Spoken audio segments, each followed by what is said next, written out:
Welcome back to the Gardening with Joe and Holly radio show. Thank you for being with us today.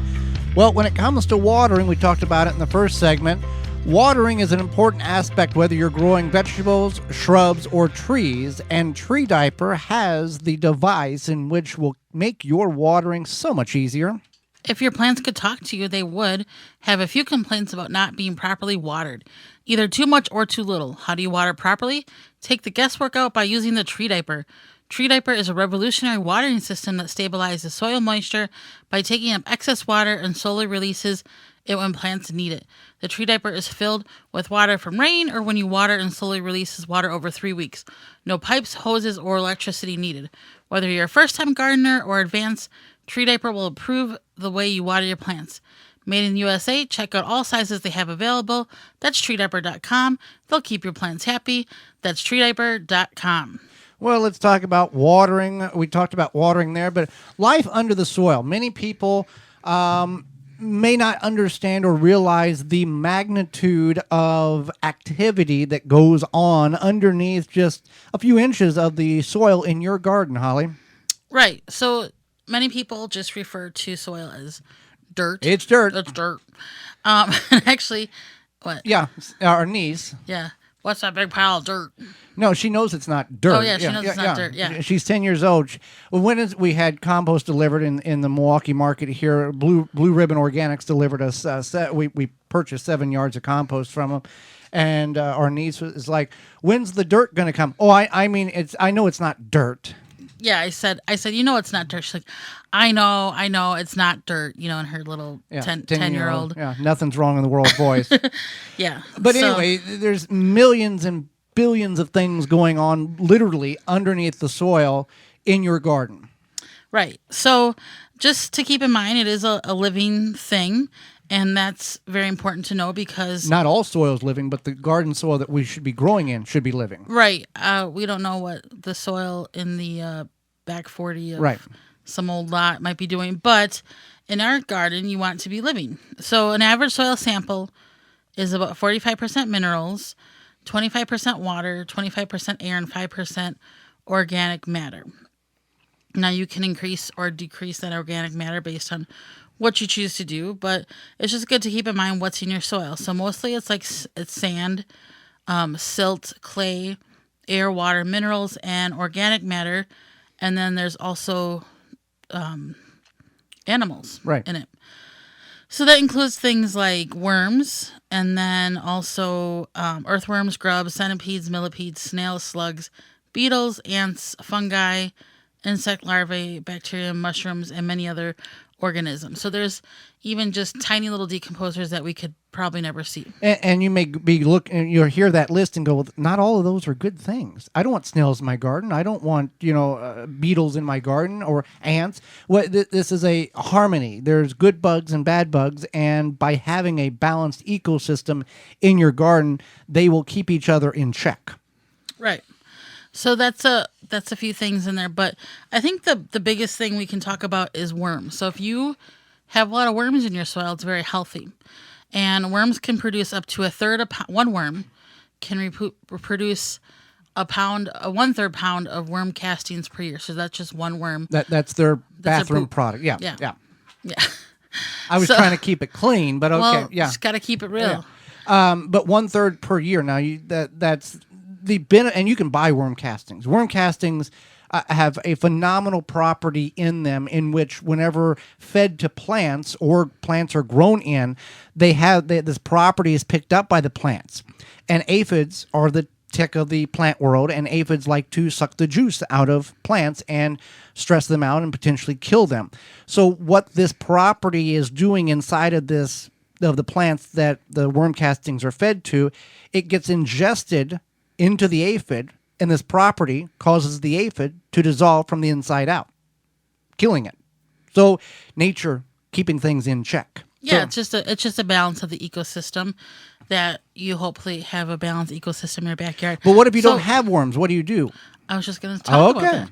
So if you don't have worms, one thing you can do is you can add... Don't go down to Jack's bait shop and get some.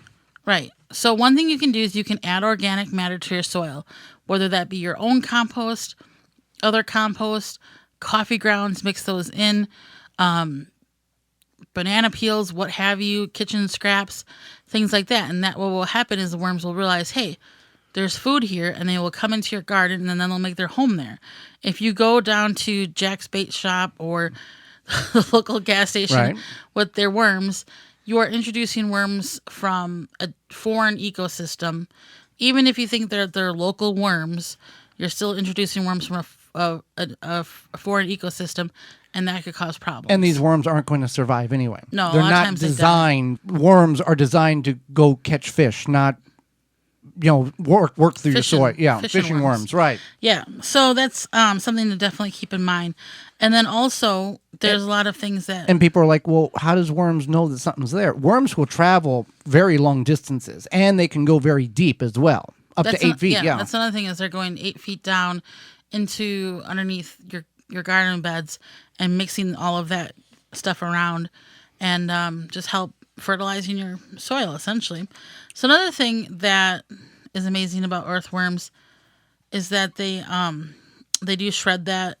They shred the organic matter. They eat the organic matter. They poop it out. And the same thing happens with millipedes and centipedes.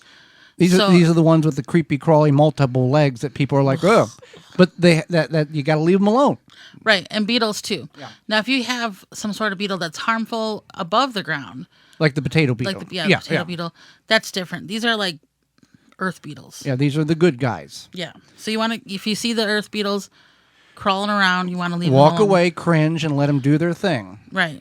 Same thing with centipedes. I think centipedes and millipedes are the most disgusting things on this earth, and I don't want to think about them, but I'm happy that they're in my garden. Okay. And then mushrooms or fungi, mushrooms grow out of the ground. Fungi, other types of fungi grows below the ground.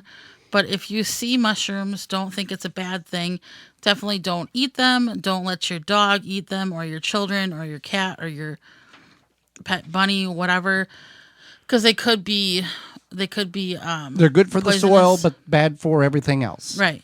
And sometimes they're just going to grow naturally depending on moisture levels and what have you, and it's going to happen. Now, fungi is an important part of microbial ecology, and a lot of people don't even understand fungi or mushrooms because they're... I knew a fungi once. Yeah. Okay. You are a fungi. Okay. A lot of people don't understand them. Even people who study this microbiology, they're kind of an interesting being. They're like on their own level, but they help break up the soil. They help your soil live. And then there's Mycorrhizae, which is a fungus that helps the root of the plants, and it helps the root of the plant grow and develop and pick up those nutrients effectively. Now, all of these things are living things. Yeah. Now, you can go and buy mycorrhizae powder to sprinkle on the roots before you plant things. You have to check your sources to see, because some places will sell dead mycorrhizae, and you got to be careful of what you purchase. But you can buy things such as that to mix around the root system. Yeah. A lot of people do that too, especially if you're doing a lot of like inside the home growing. Where you may not have those good things going on in the soil, you would need to add something. Yeah, for sure. Or even just a container garden. You might want to look into that, but just make sure you're using a reliable source, essentially. But the cool thing is that if you dig through your soil, you're going to see a lot of these things. You're probably going to see sand, but you might see like tiny little white, stringy-looking things. If you have a pile of leaves that's been laying there for quite some time and you dig through them, you're going to see it looks like a cotton ball has exploded. Yeah. That's the fungi. Right. That's exactly it. That's the fungi. And the same thing in your soil. And it's just a matter of keeping it balanced. And the biggest thing you can do to keep it balanced is to just add organic matter, whether that be leaves, coffee grounds, compost. From a reliable source. Right. Yeah. Because a lot of cities have free municipal pickup of compost or a small fee to go get a truckload. However, you don't know what everybody else has thrown in that pile. When you get it from like more here in Milwaukee, Blue Ribbon Organics or your local independent garden center that has bulk material, they have a tracking source to know where everything has come from source one to the mixing process, to the distributing process, to where it's being sold at. So if there is a problem, they can go back in the chain of command and go, there's the problem.